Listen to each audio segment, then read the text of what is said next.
mag-focus at isipin mo lamang siya bago kayo matulog sa gabi upang siya po ay hindi mapakali hanggat hindi kanya makikita. Hello mga guys, kumusta kayo? Panibagong araw, panibagong video na naman tayo, and sa araw na ito ay isa na naman video ang aking ituturo sa inyo na simpleng gabay o simpleng pamamaraan na makakatulong sa atin. At bago ang lahat, gusto ko lang mag-disclaimer sa mga taong hindi naniniwala at hindi gusto ang mga kagaya nitong video. Please skip this video and maghanap kayo ng videos na gustong gusto nyo, dahil ang video na ito ay para lamang ito sa mga taong naniniwala and gusto mag-try. Sa lahat po ng mga nagko-comment dito sa aking video dito sa loob ng aking channel, mag-ingat sa lahat ng mga nagre-reply sa inyo na dinadala kayo sa kanilang WhatsApp and Imo app upang makaiwas po tayo sa scam. Ngayon po ituturo ko sa inyo paano siya mababaliw o paano siya hindi mapakali kapag ito ay iyong ginawa sa kanya. Alam nyo ba na itong aking ituturo sa inyo ngayon ay sobrang napakadaling gawin at sobrang yung taong gagawa ninyo nito ay hanap-hanap kayo palagi, ay lagi kayong gustong makita, lagi kayong gustong makasama, o lagi kayong gustong makausap niya. Talaga namang kapag hindi kanya makita ng ilang oras lamang ay hindi na siya mapakali dahil gusto niya na lagi kang nasa paningin niya.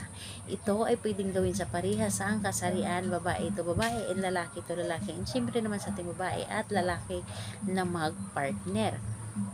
So dito po is wala tayong ibang gagamitin kundi sarili lamang natin. Kailangan mo lamang dito na i-claim sa inyong sarili. Kailangan nyo lamang dito na mag-focus. Kailangan nyo lamang dito mag-isip. Kailangan nyo lamang dito na buo ang inyong loob sa paggawa. At higit sa lahat, kailangan hindi kayo nagdadalawang isip sa paggawa ng ritual na ito, dahil ito po napakadali lamang nito, napakasimple, ngunit napaka-epektibo. So dito po is ang gagawin nyo lamang dito, ihanda nyo lamang ang sarili ninyo bago kayo matulog sa gabi.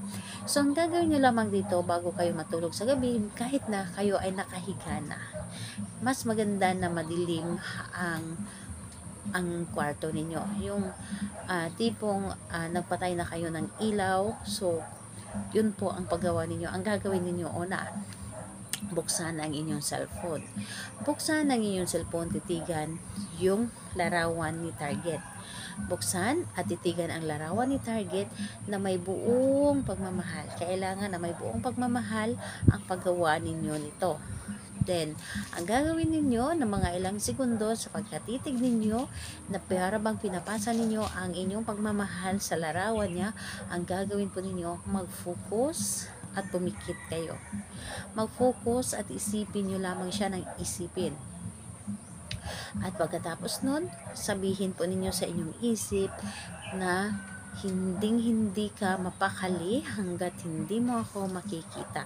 So napakadali lamang. So mas maganda na banggitin nyo rin yung kanyang pangalan. Halimbawa na lamang yung pangalan niya at apelyido, at sabihin po ninyo, hindi ka mapakali hanggat hindi mo ako makikita. Gustuhin mo na lagi mo ako makikita sa bawat oras, sa bawat minuto. So yun po ang inyong gagawin. Napakadali at napakasimple lamang. Kahit mga ilang beses lamang na pagkaulit sa isip lamang.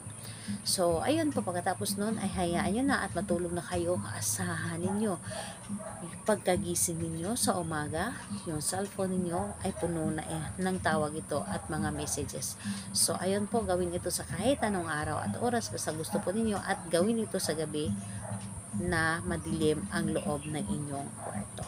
Ayun po, salamat po sa inyo. Bye bye everyone, God bless us all.